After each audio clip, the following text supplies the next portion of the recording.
오늘 말씀은 창세기 1장 28절입니다. 제목이 좀 독특하죠. 생육 번성의 역설적 신앙인데 같이 한번 본문을 짧기 때문에 같이 한번 봉독하시도록 하겠습니다. 시작. 하나님이 그들에게 복을 주시며 하나님이 그들에게 이르시되 생육하고 번성하여 땅에 충만하라. 땅을 정복하라. 바다의 물고기와 하늘의 새와 땅에 움직이는 모든 생물을 다스리라 하시니라. 이 말씀은 여러분들이 너무 많이 접하신 내용이고, 그런데 특별히 오늘 이 말씀을 주시는 이유는 우리가 이 말씀을 접할 때 보통 우리의 선입관으로, 우리의 관점으로 말씀을 읽음으로써 말씀이 왜곡되고 곡해되고, 그렇기 때문에 그런 문제에 대한 깨우침을 주시는 말씀이라고 이렇게 생각이 됩니다. 왜냐하면 우리가 하나님에게 죄를 짓는 것은 뭡니까? 죄를 짓는 것은 전부 말씀이에요. 말씀으로 인해서 하나님에 대해서 죄를 짓고 하나님으로부터 여러 가지 추궁을 당하는 게, 선악과 따먹은 그때부터 말이 변경이 돼가지고 계속 우리가 말씀을 왜곡하고 곡해하고 임의로 해석해가지고 엉뚱한 짓을 하는 거죠. 하나님 뜻이 A라고 하는데 우리는 B로 가고 있는 거예요. 그러고도 나는 하나님 잘 섬기고 있고 하나님이 나를 축복해 주신다고 이렇게 생각을 하거든요. 그래서 굉장히 이게 위험한데 아무도 그 감각이 없어요. 그리고 그냥 나는 잘 가고 있다, 잘 믿고 있다, 이런 생각을 하는데, 오늘 주신 말씀도 여러분 보시면 생육하고 번성하여 땅에 충만하라, 이런 얘기를 딱 들으면 우리가 다 초신자 때도 물론이고 지금도 그 개념을 완전히 깨지 못한 경우가 있죠. 생육하고 번성하라. 그러니까 내가 뭔가 많이 낳고, 아들, 딸 많이 낳고, 또 돈도 많이 벌고, 경제 발전을 이루어서 뭔가 부유하고, 그렇게 해서 땅에 충만하라, 이렇게 해석을 하게 되죠. 그런데 그게 전부가 아니라는 거죠. 물론 그런 뜻도 포함되어 있지만 하나님이 궁극적으로 우리에게 주시고자 하는 메시지가 뭔가, 그래서 오늘 말씀을 통해서 한번 정리를 해보는 게 우리에게 올바른 신앙관을 가질 수 있는 계기가 된다. 그래서 우리가 보통 시작이 굉장히 중요하죠. 그러니까 시작이라고 하는 것은 어떻든 그 안에 그 결과를 예측할 수 있고 미래를 내다볼 수 있는 그런 단서가 되죠. 그래서 우리가 시작을 어떻게 하느냐 하는 것은 굉장히 중요한데, 성경에서도 마찬가지다. 성경 말씀 창세기를 어떻게 이해하고 또 어떻게 내가 생각하느냐에 따라서 내 신앙관이나 내 믿음이나 이런 것들이 완전히 지금 빗나갈 수가 있다는 거죠. 그래서 우리 인간들은 사실은 우리가 지나온 이런 세월들을 보면서 미래는 어떨까 불안하게 하는 그런 경우들 있죠. 셰익스피어 그 작품에 보면 헨리 4세가 그런 얘기를 합니다. 뭔가 과거에 예언 비슷한 얘기를 들었는데 지금 현실이 그런 것 같기도 하니까 그게 그 예언이 맞은 거 아니야? 뭐 이제 이런 식으로 생각을 한 거죠. 그랬더니 워릭 백작이 답변하기를 이랬습니다. 모든 인간의 생애에는 지난 세월의 특성이 기록된 역사가 있기 마련인데, 그것을 관찰해 보면 시간의 중요한 결과를 거의 틀리지 않고 예언할 수 있다. 거의 틀리지 않고 예언할 수가 있다. 아직 실현되지 않은 그 씨앗이 그 속에 들어있기 때문이다. 이런 식으로 표현을 했거든요. 그러니까 우리가 지금 현재 어떤 신앙을 갖고 있는가, 또 내가 지금 어떤 방향으로 어떤 지향점을 갖고 있는가, 여기에 따라서 완전히 우리 미래를 예측할 수가 있는 거죠. 엄밀히 따지면 우리는 미래라는 게 없죠.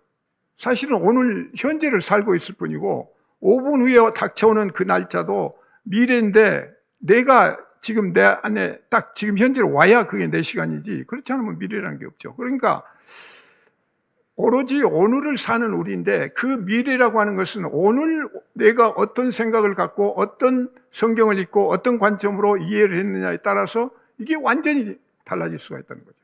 그래서 오늘 주신 말씀도 생육하고 번성하라 그러니까 나는 하나님이 계속 그런 세상 물질적인 복을 주고 그걸로 인해서 내가 부유하고 여유 있고 그것이 이 땅에서 사는 그 축복이다, 이렇게 선입관을 갖게 되죠.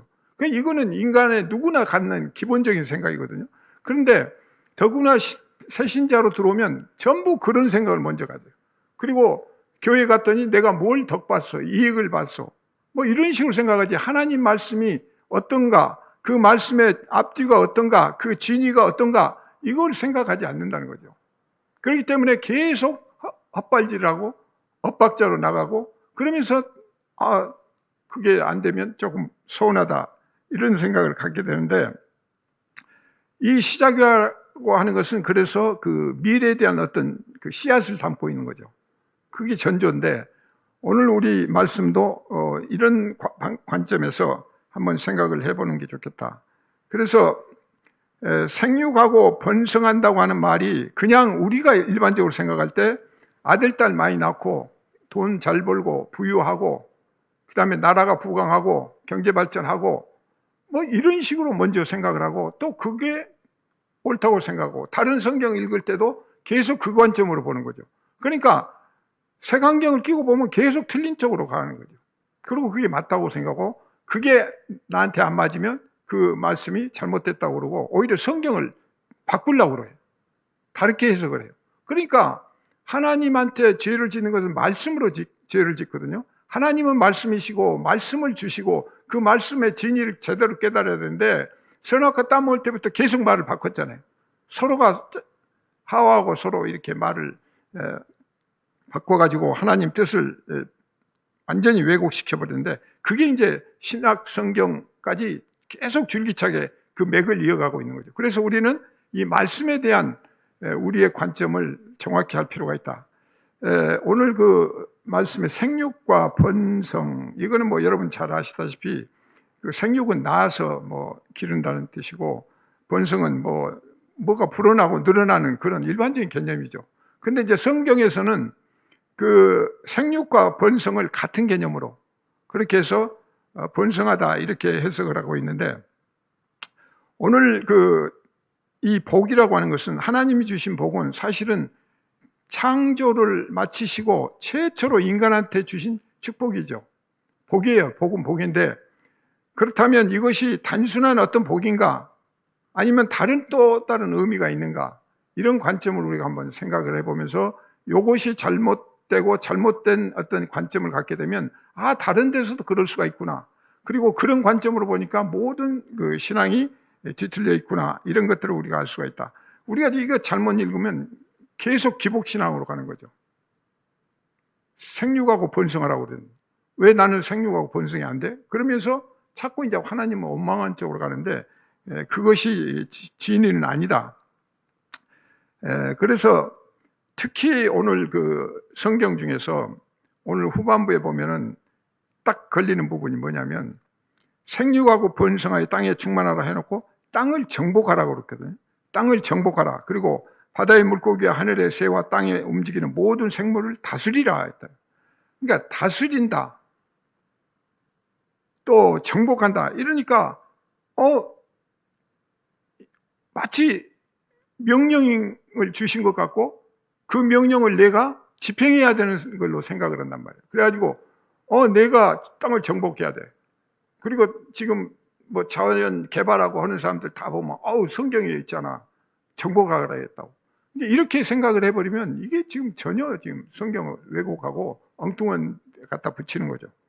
모든 생물을 다스리라고 이렇게 명령하셨는데, 여러분 모든 생물을 다스릴 수 있습니까? 없죠. 기껏해야 개, 돼지, 뭐 집에 몇 마리 소 키우는 것 정도, 그것도 다스리는 것도 아니죠. 그냥 키워서 어떻게 팔아서 돈 벌거나 고기 먹으려고 그런 정도지, 그게 다스리는 게 아니에요.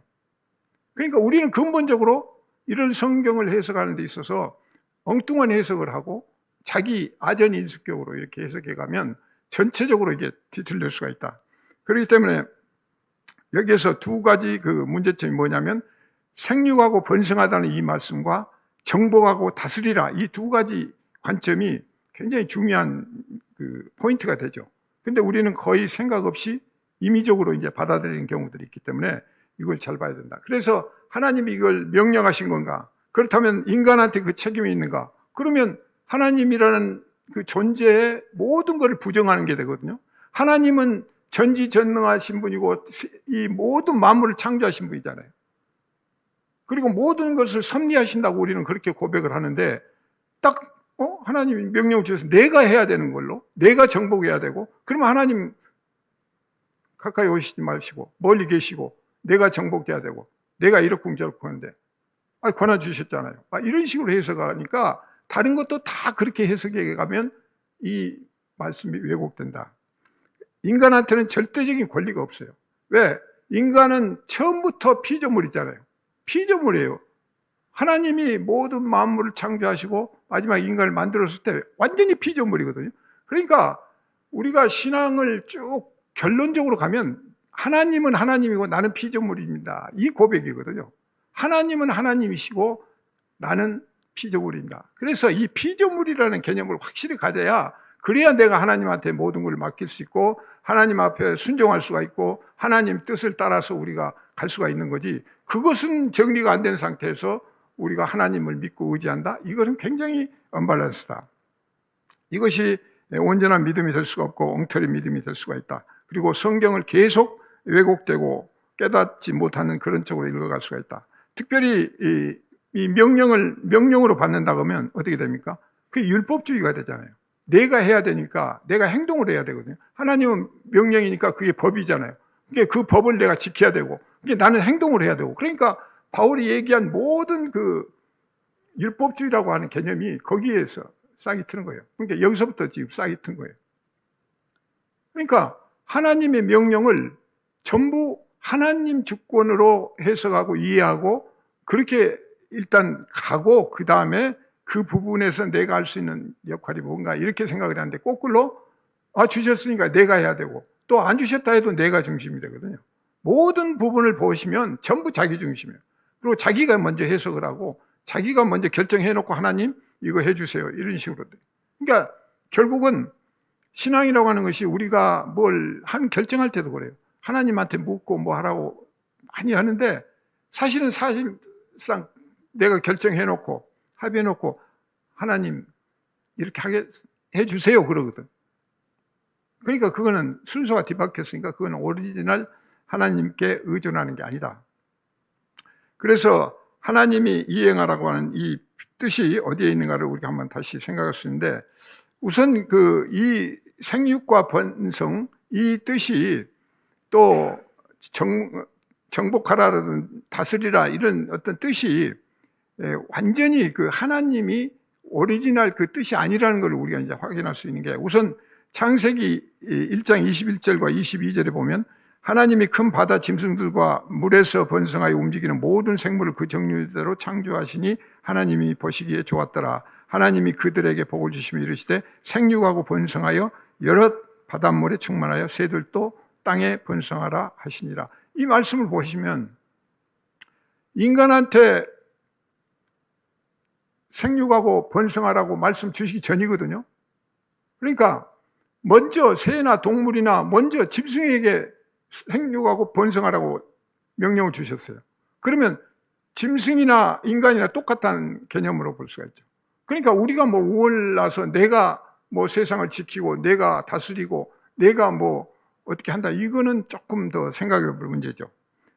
그리고 두 번째로 하나님이 먹을거리를 먼저 해결해 주셨어요. 그러니까 창조를 다 마치시기 직전 창세기 1장 29절과 30절에 보면 하나님이 이르시는 내가 온 지면에 심해 있는 모든 채소와 씨 가진 열매 맺는 모든 나무를 너희에게 먹을 거리가 되다. 그러니까 먹을 것을 이미 해결해 주셨어요. 그러면 하나님이 남자 여자를 만드셨거든요. 또 먹을 거리 다 만들어 주시고, 그렇다면 생육하고 번성하라는 뜻이 그냥 물질적으로 육체적으로 이런 것만 가지고 의미하신 건가? 그거는 아니라는 거죠. 그래서 그런 부분들을 우리가 좀 더 같이 깨달아서 두 관점을 다 가져야 되는 거예요. 근데 우리는 보통 자기 관점만 세우고 나머지 부분을 외면하기 때문에 항상 이게 언밸런스가 되는데, 우리는 두 관점을 다 봐야 돼요. 하나님은 전지전능한 분이시기 때문에 악이라고, 우리가 보는 악이라는 것도 선과 같이 보시잖아요. 그러니까 악인한테도 비를 내리신다고 그러잖아요. 그러니까 하나님은 굉장히 크신 분이고 전체를 보시는 분이에요. 근데 우리가 그것을 구별했을 뿐이에요. 그러니까 세상에 뭐 이게 좋다 나쁘다 이거는 다 인간이 정해놓은 것이지, 하나님이 가나안 들어가서 가나안 족속 다 죽이라고 했을 때 그게 죽이는 게 우리로 보면 도덕적으로 그게 맞습니까? 아니, 어떻게 사랑의 하나님이 가나안 들어가서 다 그 있는 족속들 다 죽이라가, 이게 악이다, 어떻게 하나님이 악을 행할 수 있느냐, 뭐 이런 식으로 해석을 해버리는 거죠. 그건 인간이 정해놓은 거예요. 그건 또 진멸하라는 것은 하나님이 정해놓으신 거예요. 그러면 그 계별을 어떻게 할 것이냐? 우리는 무조건 하나님 말씀을 올곧게 이해하고 그게 순종하는, 그래야 이제 진리를 제대로 깨닫고 우리가 믿음이 더 단단한 그런 상태로 갈 수가 있다는 거죠. 그래서 하나님이 그 모든 걸 다 해놓으셨는데, 특별히 창세기 1장 26절에 여러분이 잘 아시다시피 하나님이 이르시되 우리의 형상을 따라 우리의 모양대로 우리가 사람을 만들고, 그래서 이 우리라고 하는 것은 삼위일체 하나님을 얘기하시는 거거든요. 삼위일체 하나님이 합의하에서 자기 형상, 삼위일체, 우리가 지금 삼위일체 하나님의 형상을 담는 거예요. 무슨 예수 그리스도의 형상만 담거나 아니면 성부 하나님 모양만 담거나 아니면 성령 어떤 부분만 담는 게 아니라, 우리 인간을 만들었을 때 하나님 형상, 우리가 만든 거예요. 우리의 형상대로, 우리의 모양. 그렇기 때문에 우리는 하나님의 삼위일체 그 하나님이 우리를 창조하셨고, 우리 안에는 그것이 다 포용할 수 있는 그런 여유가 있는 거죠. 그렇기 때문에 이런 생각을 먼저 갖고 모든 것을 다스리게 하시고, 그러면서 하나님이 자기 형상, 곧 하나님의 형상대로 사람을 창조하실 때 남자와 여자를 창조했다. 남자와 여자를 창조하셨거든요. 그러면 남자와 여자를 창조하셨는데 생육하고 번성하라, 당연히 또 필요하죠. 그러나 그렇게 말씀 안 하셔도 생육하고 번성하죠. 남자와 여자가 만났는데 가만히 있을 수가 없죠.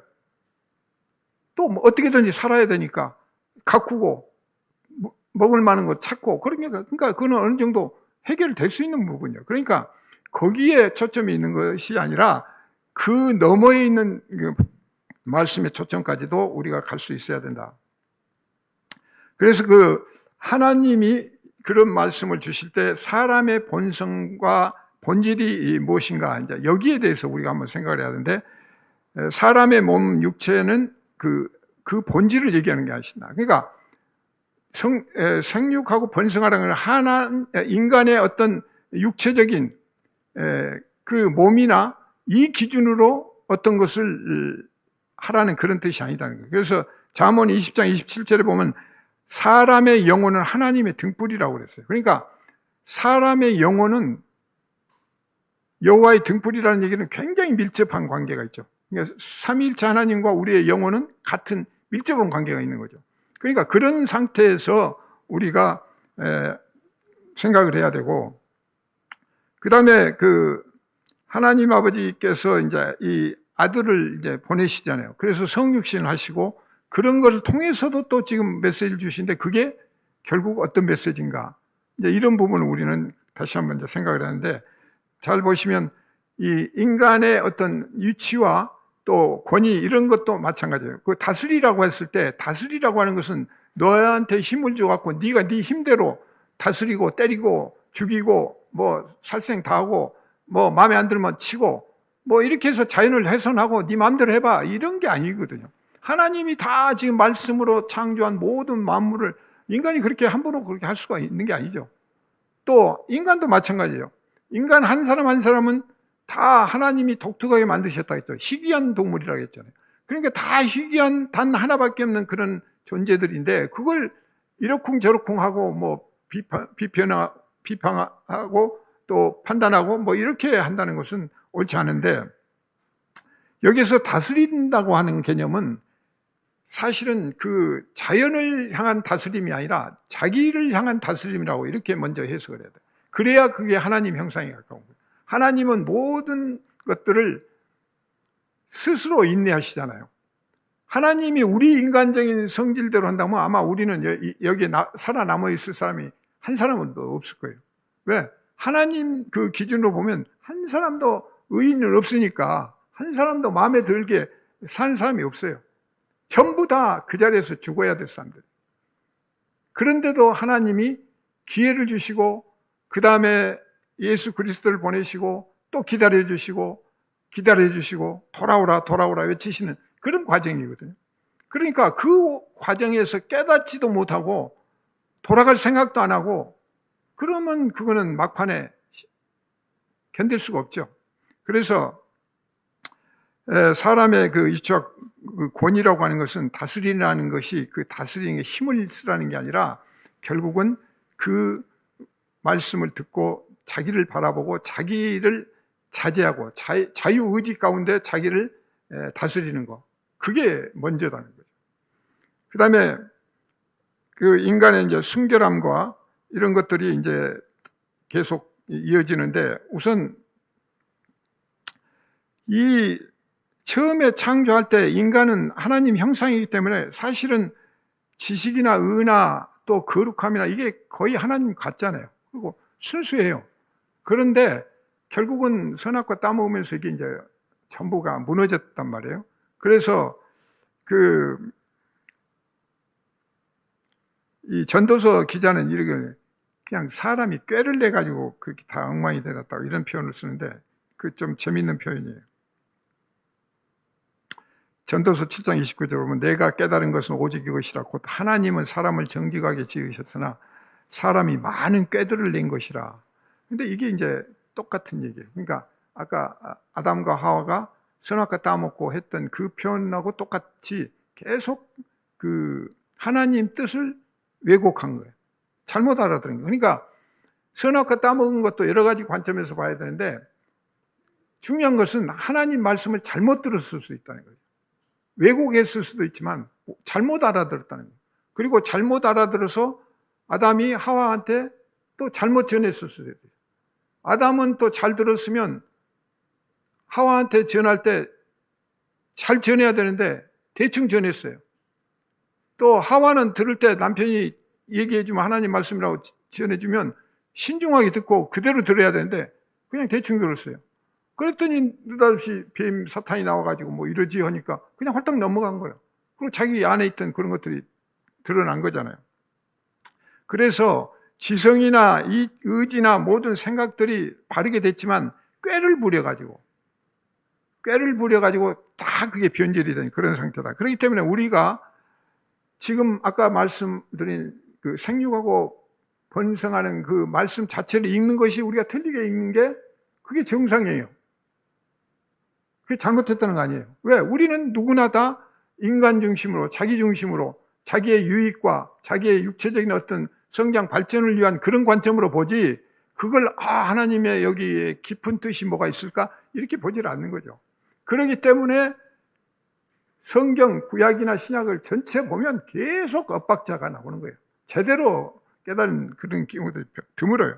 그래서 이런 경우를 우리가 한번 보고 생육하고 번성하고 정복하고 다스리는 이 문제는 하나님이 주관하신다. 왜? 하나님이 창조하셨잖아요. 하나님이 모든 걸 만드셨잖아요. 하나님이 섭리하시잖아요. 하나님이 통치하시잖아요. 그렇다면 인간이 거기에서 뭐 다스릴 게 뭐가 있어요? 뭐 인간이 무슨 태풍 오게 할 수 있습니까? 이 많은 비가 그냥 장대비가 한순간에 떨어지도록 할 수 있습니까? 안 되는 거야. 할 수 없어요. 물 한 방울 어디서 만들 수도 없고 땅을 파서 그저 나오는 거 캐먹을 수 있는 정도지 인간이 어떻게 할 수 있는 게 하나도 없어요. 그렇기 때문에 모든 것은 하나님이 창조하시고 하나님이 통치하시고 하나님이 섭리하시고 하나님의 그 주권 아래에 있다. 이것이 먼저 전제가 돼야 돼요. 그런 생각을 우리가 항상 가져야 돼요. 그래서 뭐든지 부딪힐 때 그 생각을 뒤바꿔야 되는데, 이런 부분들을 생육과 번성을 자기 중심으로 보는데 출애굽기 1장 20절하고 21절은 이걸 좀 뒤바꾸어서 얘기를 합니다. 다 같이 한번 읽으실까요? 시작. 하나님이 그 산파들에게 은혜를 베푸시니 그 백성은 번성하고 매우 강해진지라. 그 산파들은 하나님을 경외하였으므로 하나님이 그들이 집안을 흥왕하게 하신지라. 여기 보시지만 하나님이 산파들에게 은혜를 베푸셨거든요. 그러니까 은혜를 베풀어서 모든 게 이루어지는 거예요. 그런데 그래서 그 백성은 번성하고 강해졌는데, 여기 보시면 여기 밑에 보면 경외하거나 흥왕했다 이런 거는 또 산파들이 하나님을 경외하고 흥왕한 것처럼 우리가 또 먼저 얼른 생각할 수가 있죠. 근데 이것까지도 하나님이 섭리하신 거라는 거예요. 이걸 먼저 생각을 해야 돼요. 그렇지 않으면 우리가 또 산파들이 어떻게 그 상황에서도 모세를 뭐 하기 위해서 이렇게 흥왕하도록 경외하고 했는가, 이렇게 생각하면 순서가 뒤바뀌어 버리니까 이건 완전히 엉터리가 되버려요. 왜냐? 하나님이 아브라함한테 약속하셨잖아요. 너희 후손들은 애굽에다가 400년 4대 거기에서 종살이 하다가 내가 구해낼 거야, 이거 약속을 하셨잖아요. 그리고 지금 그 약속을 이행하기 위해서 모세를 불러서 지금 하시는 거잖아요. 그러면 처음부터 끝까지 하나님이 이 섭리하시는 거란 말이에요. 그러면 그 섭리에 순응하고 이해를 해야 되는데, 그게 아니고 산파들이 어떻게 하고 나도 그러면 저렇게 한번 이제 또 그 덧붙이기는 해. 믿음 있는 사람처럼 보이려니까 나도 그러면 산파들, 최소한 산파들처럼 그렇게 해야지, 그런 상황이 오면 내가 해야지, 먼저 이렇게 생각하면 이거 아니다는 거죠. 항상 순서를 먼저 하나님을 생각하고 주권을 생각해야 된다. 그래서 우리의 모든 것들을 한번 보시고, 이 바로왕이 이스라엘 그 번성을 막기 위해서 이제 그런 일들을 벌이니까 또 하나님이 그것까지도 이제 감안하신 거잖아요. 그래서 여러분이 이해하시기 곤란한 게, 어떤 때는 그 바로왕을 갖다가 하나님이 뭐예요?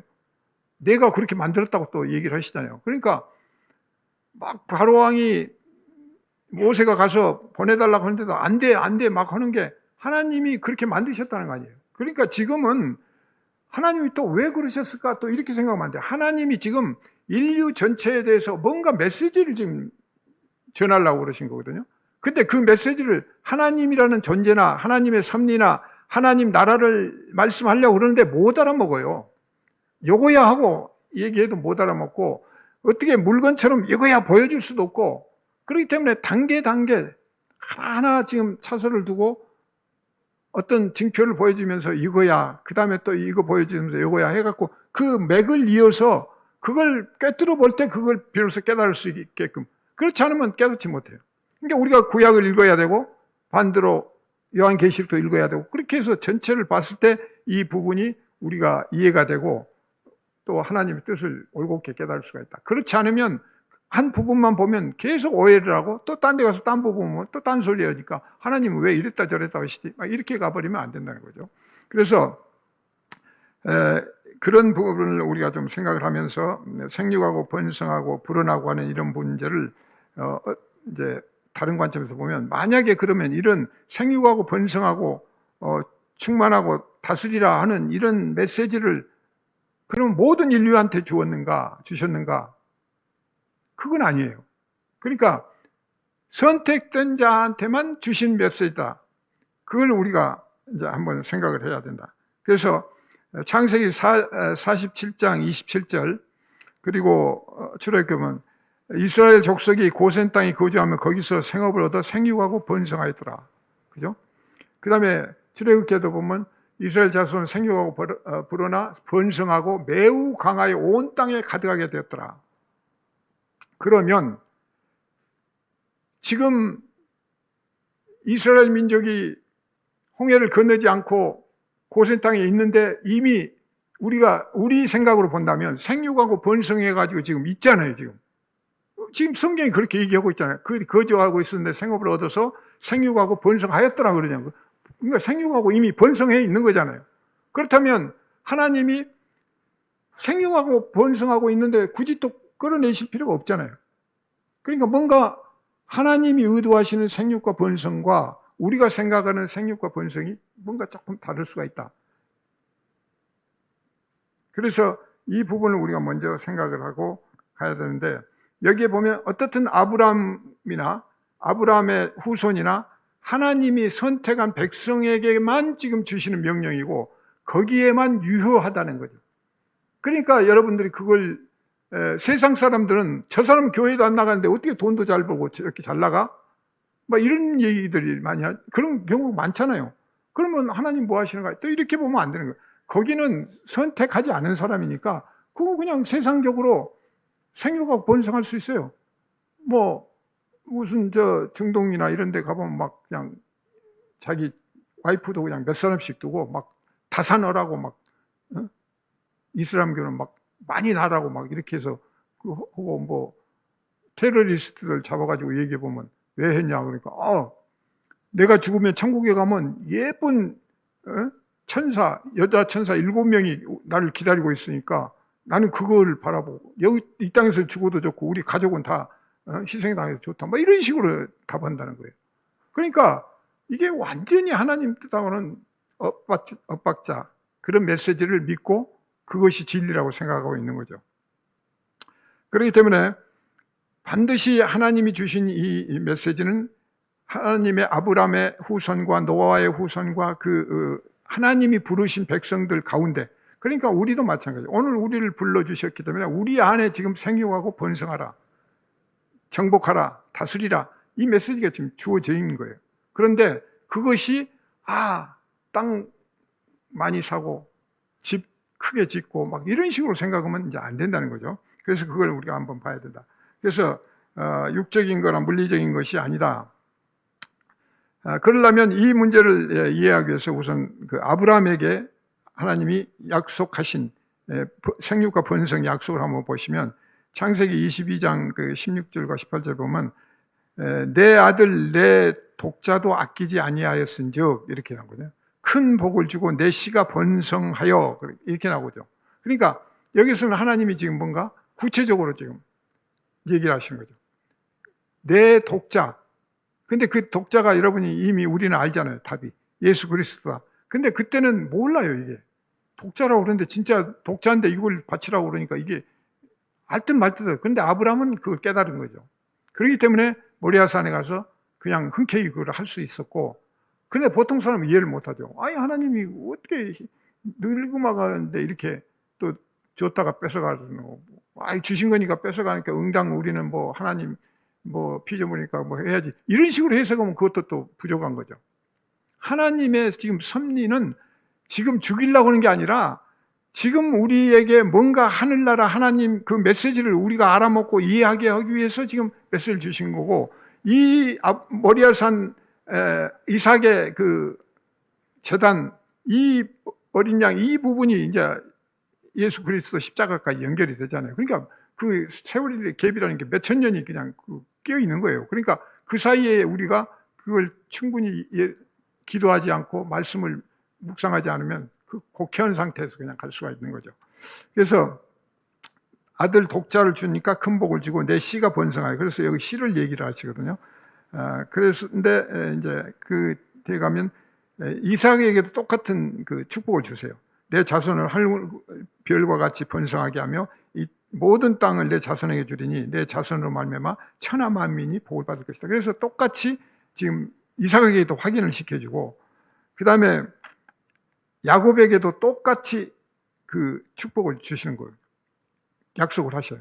그러니까 지금 뭔가 하나님을 못 믿을 수 있으니까 그걸 확인시켜 주기도 하고, 하나님의 존재, 나는 그냥 살아있는 하나님이야. 너희들 생각했지 너 죽으니까 하나님 신도 그냥 죽는 그런 존재로 이해하면 안 돼. 그래서 자꾸 하나님은 아브라함의 하나님, 이삭의 하나님, 야곱의 하나님 이렇게 항상 그 새 이름을 대면서 나는 하나님이야 이렇게 얘기를 하시잖아요. 그렇게 해서 대대 이어지는 나는 살아있는 하나님이라는 것을 확실하게 이제 알도록 그렇게 하시면서 이삭에게도 야곱에게도 이제 메시지를 이렇게 똑같은 메시지를 주셨는데, 근데 야곱에게는 좀 독특하죠. 야곱에게는 뭐예요? 창세기 28장 14절 15절을 보면 내 자손이 땅의 티끌같이 되어 내가 서쪽과 동쪽과 북쪽과 남쪽으로 퍼져나갈지어 해가지고 그냥 동서남북 다 그냥 영역을 넓혀서 지금 얘기를 하시죠. 그러면서 이제 항상 함께 하시겠다고 이렇게 하는데, 여기에서 이 부분이 이 생육하고 번성하는 이 문제가 결국은 또 다른 신학적인 의미를 가지고 있다. 그래서 그걸 확인해 주는 것이 하나님께서 지금 씨름을 하시잖아요. 그런데 씨름을 하시는데 결국은 저주시거든요. 그리고 환덕뼈를 치고 절름발이로 만들어서, 그러니까 결국은 거기에도 메시지가 있죠. 왜? 그걸 쳐서 너는 나를 의지하지 않고는 살아갈 수 없는 존재야. 그러니까 이스라엘은 이런 하나님과 해서 승리했다는 개념이니까 너도 승리하지만 내가 저줌으로써 너도 승리하고 나도 승리하는 거야. 이제 이런 메시지거든요. 그래서 그러나 너는 네가 그냥 혼자 살아갈 수가 없어. 견딜 수가 없어. 그래서 지팡이를 주신 거거든요. 그래서 애굽은 그때 한도뼈가 깨지면서 그때 지팡이를 짚기 시작했고 계속 애굽에 가서 애굽의 바로왕 앞에 갔을 때도 지팡이를 짚고 가잖아요. 그게 이제 성경적으로 보면 그게 진리의 말씀이라는 의미도 있는데, 어떻든 그걸 평생 의지하면서 지팡이를 짚고 쩔뚝거리면서 그렇게 갖고 바로왕 앞에서 마지막 얘기할 때도 그렇잖아요. 내가 평생 참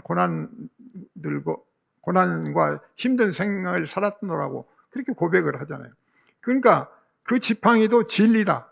그런 개념을 우리가 이제 갖고 이렇게 보면 여기에서 뭐예요? 생육과 번성이 육체적이고 물리적인 게 아니라 영적인 부분으로 지금 환연돼 가고 있죠. 그래서 여기에서 이제 십자가로 급선해야 하는 그런 것들을 볼 수가 있는데, 어떻든 이 과정에서 노아 당시에 이 생육과 번성이 어떻게 되는가, 여기를 우리가 한번 좀 주목을 할 필요가 있습니다. 노아한테도 똑같이 창세기 9장 1절과 7절에서 그 아들들에게 복을 주시며 생육하고 번성하여 땅에 충만하라 이렇게 이제 축복을 주셨거든요.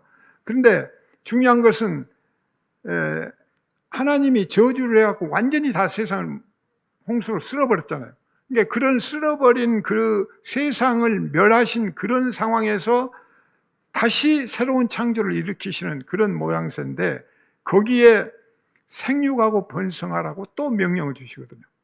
그러니까 아까 했던 그 명령 개념이 조금씩 달라지는데, 이것은 뭐냐면 은혜를 입은 자한테 주는 거죠. 왜냐하면 8 식구가 살아났는데 그건 은혜를 입은 사람들이에요. 하나님 말씀을 순종하고 은혜를 입은 그 8 식구한테 축복을 주셨는데, 그것이 결국은 그 생육과 번성이라는 것은 자연스러운 것이고 필연적인 것이고 하나님이 약속하신 거니까 반드시 오는 거죠. 그러니까 우리는 생육과 번성을 내가 어떻게 해야 된다 이렇게 생각하면 안 되죠. 왜? 하나님이 약속하셨으니까 그 약속은 반드시 오는 거고 필연적으로 오게 돼 있단 말이에요. 그러면 그게 믿음이죠. 그렇다면 하나님이 여기서 또 하나 이제 다른 얘기를 하시는데, 창세기 7장 2절에 보면요, 노아의 방주에 탈 때 보면은 부정한 것은 암수 2씩을 타라고 그랬어요. 그러니까 정결한 짐승은 암수 7인데 부정한 짐승도 같이 태우거든요. 그러니까 하나님 우리 생각으로 보면 지금 그 좁은 공간에 부정한 것들도 또 태우라고 하신 게 뭘까? 정결한 거는 이해가 가겠는데 부정한 것도 하나님이 부정한 것도 챙기시나? 뭐 이렇게 생각하고 그냥 거기서 끝나버리면 의문만 갖고 이제 말 수가 있는 건데, 여기에 보면 7장 8절에도 정결한 짐승과 부정한 짐승과 새와 땅에 기는 모든 것을 해서 또 거기서 얘기를 하시고, 그 다음에 이제 8장 17절에는 이제 배가 도착해갖고 물이 다 빠지고 나오는데, 그때 말씀하신 게 너와 함께 한 모든 혈육 있는 생물 곧 새와 가축과 땅에 기는 모든 것을 다 이끌어내라. 이것들이 땅에서 생육하고 땅에서 번성하라 하시며, 그러니까 하나님이 끌어내라고 하시고 끌어내면 순간에 또 생육하고 번성하라고 주신 거거든요. 그러니까 짐승한테 생육하고 번성하라고 하는 말씀과 인간한테 생육하고 번성하라는 말이 뭔가 좀 달라야 되겠죠. 아까는 뭐 똑같이 이제 주셨는데, 우리가 그런 관점에서 보면 왜 부정한 짐승을 실으셨는가? 이게 이제 예수 그리스도 십자가, 그 다음에 죽음을 예표하는 거거든요. 그래서 이 부분이 이제 힌트에서 우리가 잘 봐야 되는데, 자, 8장 20장 20절에 보면 노아가 이제 이렇게 모든 정결한 짐승과 모든 정결한 새 중에서 제물을 취하여 번제를 드리는 거예요. 그러니까 노아가 제물로 번제를 드릴 때는 뭐예요? 하나님한테 드리는 거니까 당연히 모든 정결한 새 중에서 제물을 골라서, 굉장히 중요한 의미가 있거든요. 정결한 거 당연하죠. 근데 여기서 부정한 짐승 새는 어떻게 됐어요? 안 죽었잖아요.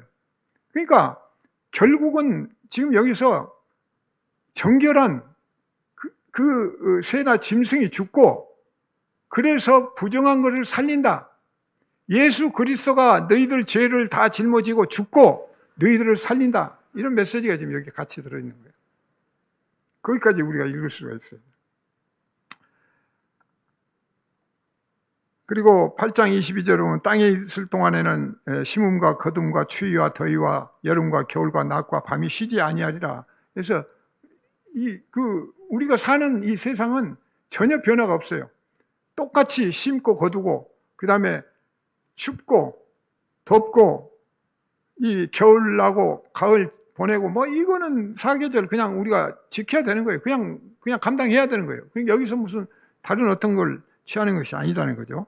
그런데 이 생육과 번성이 이제 에스겔서로 이렇게 내려오면서 보면 36장 3절에 보면 내가 내 양무리에 남은 자를 그 몰려갔던 모든 지방에서 모아내어 다시 그 우리로 돌아오게 하리니 그들의 생육이 번성할 것이며. 지금 이제 바벨론 포로 보내고 이제 흩어졌잖아요. 근데 어디에 있든지 다 하나님이 불러오시는데 그게 남은 자라는 거예요. 그러니까 바벨론 포로 간 자들은 거기에서 그 땅이 좋다고 그냥 거기에 눌러 앉았을 수도 있고, 또 그 땅에 가갖고 왜 하나님은 우리를 이렇게 곤란하게 힘들게 노예로 만드셨는가 불평불만이나 하던 사람, 제대로 믿지 않은 사람도 있을 거고. 그런데 거기서 돌아온 남은 자라는, 이 남은 자에 대해서 생육과 번성을 지금 약속을 하고 계시거든요. 그래서 이 포커스가 좀 좁혀졌죠. 좁혀졌어요. 예레미야서도 23장 3절 4절에서 똑같은 얘기를 합니다. 내 양떼에 남은 것을 그 몰려갔던 모든 지방에서 모아 다시 그 우리로 돌아오게 하리니 그들이 생육이 번성할 것입니다. 같은 이제 에스겔서나 예레미야 선지자에게 똑같은 지금 메시지를 주고 계세요. 그런데 이제 더 중요한 것은 생육하고 번성하는 그 전제가 결국은 정결한 거, 죄를 씻는 거, 그 다음에 새 영을 받는 거거든요. 그래서 에스겔서 34장 20절에 보면 그러므로 주 여호와께서 그들에게 이같이 말씀하시되 나 곧 내가 살찐 양과 파리한 양 사이에서 심판하려. 심판을 먼저 얘기하세요. 심판을 먼저 얘기하시고, 그리고 에스겔서 34장 16절에 보면 그 찾아오는데 상한 자를 내가 싸매주고 병든 자를 내가 강건하게 하는데 살찐 자와 강한 자는 내가 없앤다고 그랬어요. 그러니까 우리가 힘들고 어렵고 고난에 처했을 때는 하나님이 우리를 보살피고 구할 수가 있는데, 나 잘났어, 나는 내 힘대로 할 수 있어, 나는 살쪘어, 나는 부자야, 이 세상에서 나는 권력이 있으니까 나 이대로 갈 거야, 막 이렇게 자기중심으로 사는 자는 여기에서 보면 내가 없애버린다는 거예요. 그러니까 하나님이 정말 우리가 생각하는 것처럼 생육하고 번성하라고 하는 그 뜻대로, 우리 생각대로 만약에 하셨다면 살찐 자를 오히려 더 축복을 해야지. 야, 너 더 살쪄, 너 더 잘해서 너 돈 더 많이 벌고 그래서 네 세상 많이 펼쳐, 그게 내 세상이야, 뭐 이렇게 가야 되는, 맞는 거죠. 그런데 하나님은 거꾸로 얘기를 하세요. 상한 자, 병든 자 이걸 싸매주고 결국은 강하게 해주시는데 살찐 자는 없애버린다. 그러면서 정의대로 그것을 실행하신다고 그랬거든요. 그런데 여호와께서 이제 말씀하신 또 이렇게 심판과 관련해서 3장 17절에서는 나의 양떼 너희여, 이렇게, 나의 양떼 너희여, 너희들 내 양떼야. 그러면 양 우리 안에 있으면 다 하나님 사랑을 받는다, 선택받다 이렇게 생각할 수가 있잖아요. 근데 뭐예요? 내 양과 양 사이에, 순양과 순염소 사이에 심판한다고 그랬어요.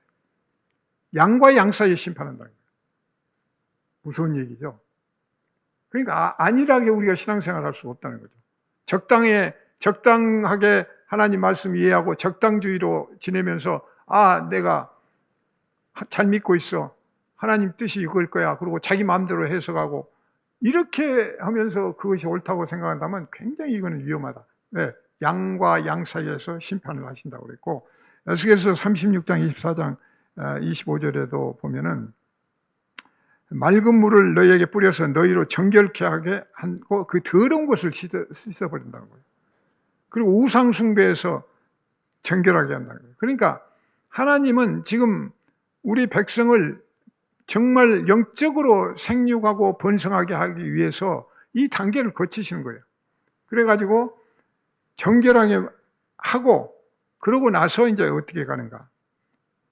결국 36장 26절부터 28절은 새 영을 너희에게 주고 새 마음을 너희에게 주고 굳은 마음을 제거하고 부드러운 마음을 주고 또 내 영을 너희 속에 두어서 너희로 율례를 행하게 하고, 그러면서 마지막 뭐예요? 내 백성이 되고 나는 너희 하나님이 되다. 이게 결론이거든요. 그러니까 진짜 너는 내 백성이고 나는 네 하나님이야. 이거를 우리가 완전히 이해하고 거기에 합당하려면 우리를 돌아봐야 되는 거죠. 하나님이 원하시는 그 믿음으로 가고 있는가, 아니면 하나님의 말씀을 내 마음대로 왜곡하고 내 마음대로 해석하고 이것이 옳다고 가고 있는가, 이 부분을 우리가 여기서 구별을 해야 되는 거죠.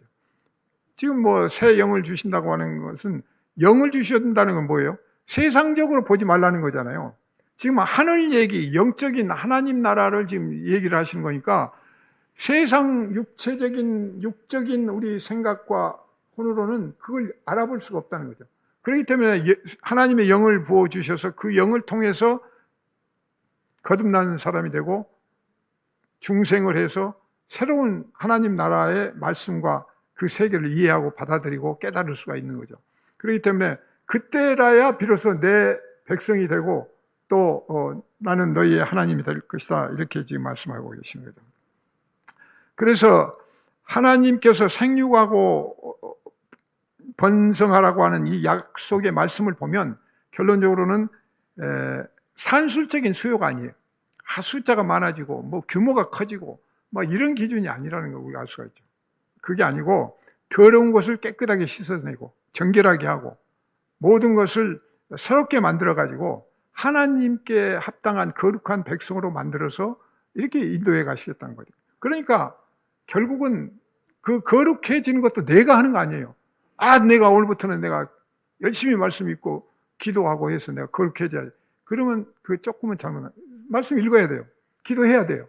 근데 내가 그렇게 해서 거룩한 뭐가 되겠다 하면 그것도 좀 지금 오버되는 거예요. 왜? 하나님이 지금 그렇게 만들어 가시겠다. 안 돼. 너는 의인은 한 사람도 없어. 너희 다 엉터리야. 그렇게 해도 안 돼. 네가 아무리 그렇게 다짐하고 해도 너는 3일 약속도 못 지켜. 3일 지나면 그냥 자기 약속 다 까먹고 자기 스스로 자기한테 하는 약속도 안 지키는데, 그런데 네가 뭐 어떻게 해서 뭘 어떻게 해갔다, 안 된다는 거죠. 그래서 이 부분을 이제 우리가 생각을 하면서 그 생육과 번성이 결국은 마지막 변곡점을 이룬 게 바울이 갈라디아서 3장 16절에서 이제 이런 말씀을 하는데, 다 같이 한번 읽으실까요? 시작. 이 약속들은 아브라함과 그 자손에게 말씀하신 것인데 여럿을 가리켜 그 자손들이라 하지 아니하시고 오직 한 사람을 가리켜 내 자손이라 하셨으니 곧 그리스도라.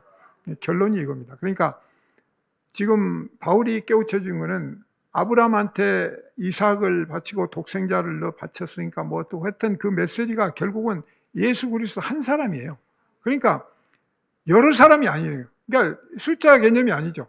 여러 사람 뭐 아들 딸 많이 낳고 막 부유하고 뭐 건물 짓고 빌딩 짓고 이게 아니란 말이에요. 그냥 오로지 예수 그리스도 한 사람을 향해서 지금 메시지를 주기 위해서 그 메시지가 그냥 장시간 오랜 세월을 통해서 그게 계시가 되는데, 그걸 중간에서 깨달은 사람은 성령께서 깨닫게 해주고 그걸 쉽게 깨달은 사람은 하나님 기뻐하신 자로 천국에 간 거고, 그렇지 않은 대부분은 계속 엉터리 신앙생활하다가 어떻게 됐는지 저는 모르겠어요. 어떻든 그런 결과다. 그렇다면 이 갈라디아서 얘기하는 이 말씀대로 하면 결국은 아브라함한테 했던 그 메시지가 예수 그리스도로 직결된다. 그래서 우리가 생육하고 번성한다는 그 개념을 예수 그리스도 안에서 말씀을 깨닫고 그래서 성화되고 영화되어 가는 그 과정, 그것이 결국은 우리가 추구해야 될 영적인 목표고 우리의 그 할 일이다. 그것은 그것 자체도 우리는 깨닫는 것이지 우리가 하는 것이 아니다. 그렇기 때문에 성경이 있고 기도는 해. 그 과정에서 성령께서 깨우쳐 주시면 이거구나. 그리고 한 걸음 한 걸음 나가면서 우리가 하나님 뜻에 가깝게 나아갈 수 있다. 이렇게 정리할 수 있겠습니다. 네, 기도하겠습니다.